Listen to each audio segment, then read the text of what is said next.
Sir. சரி இப்ப வந்து நாங்க எல்லாமே சரி செஞ்சுட்டோம். எங்களுடைய வீடு வந்து இதுக்கு முன்னாடி வாஸ்து குறைபாடு இருக்கிற மாதிரி இருந்தது. இப்ப எல்லா வாஸ்து குறைபாடுகளையும் நாங்க சரி செஞ்சுட்டோம். இப்ப பரம்பரையா இருக்கக்கூடிய நோய்கள் கூட இந்த வாஸ்து குறைபாடு இல்லாத ஒரு வீட்ல இருக்கும்பொழுது எங்களுக்கு வராம தடுக்குமா? தீருமா? அப்படின்ற சரி. மாதிரி கேட்டா, அதுக்கு உங்களுடைய பதில் என்னவா ஓகே. இருக்கும் சார்? அதாவது எங்க தாத்தாவுக்கு ஒரு பரம்பரை வியாதி இருந்துச்சு. பரம்பரை வியாதி இருக்கு. ஓகேவா? ம். அவர் ஒரு வீட்ல குடியிருந்தார். அவர் குடியிருந்த வீடு வாஸ்து தவறான வீடு. ம். அந்த வீட்ல தான் எங்க அப்பா பிறந்தார். ம். அந்த டிஎன்ஏ எங்க அப்பாட்ட இருக்கு. ஆனா எங்க அப்பா வாஸ்துபடி வீடு கட்டிட்டார். ம். அவர் எப்ப ஒரு 30 வயசுக்கு மேல அவர் வீடு கட்டுறாரு.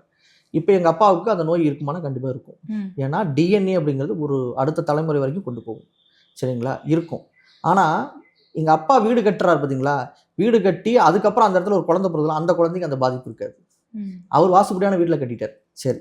எங்க அப்பாவுக்கு அந்த வியாதி வந்துருச்சு. எங்க தாத்தாவுக்கு இருந்துச்சு, எங்க அப்பாவுக்கும் அது வந்துருச்சு. அப்படின்னா இவர் வாஸ்துபடியான வீட்ல இருக்கிறார்ல, இவரு சரியான டாக்டர்ட்ட போவார். ட்ரீட்மெண்ட் கொஞ்சம் போகும். சரிங்களா? க்யூர் ஆகுமா அப்படிங்கிறது ஒரு தெரியாது. அது வந்து ஒரு சொல்ல முடியாது. ஒரு சிலருக்கு க்யூர் ஆகுது. ஒரு சிலருக்கு வந்து அப்படியே ட்ரீட்மெண்ட் எடுத்திருக்குமான்னு சொல்லுறது. ஆனால் ஒரு விஷயத்த சொல்லலாம்.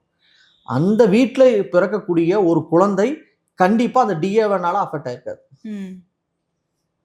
இது வந்து இந்த டிஎன்ஏ சம்பந்தப்பட்ட நோய்களுக்கு மட்டும்தான் இந்த ஒரு விஷயம். சரிங்களா? புதுசா டிஎன்ஏ பரம்பரை நோய் இல்லாம வேற ஏதாவது நோய். இது எங்க தாத்தாவுக்குலாம் இல்லைங்க. புதுசா தான்னா அது வரவே வராது. வாஸ்துபடியான வீட்ல இருக்கிறவங்களுக்கு வரவே வராது.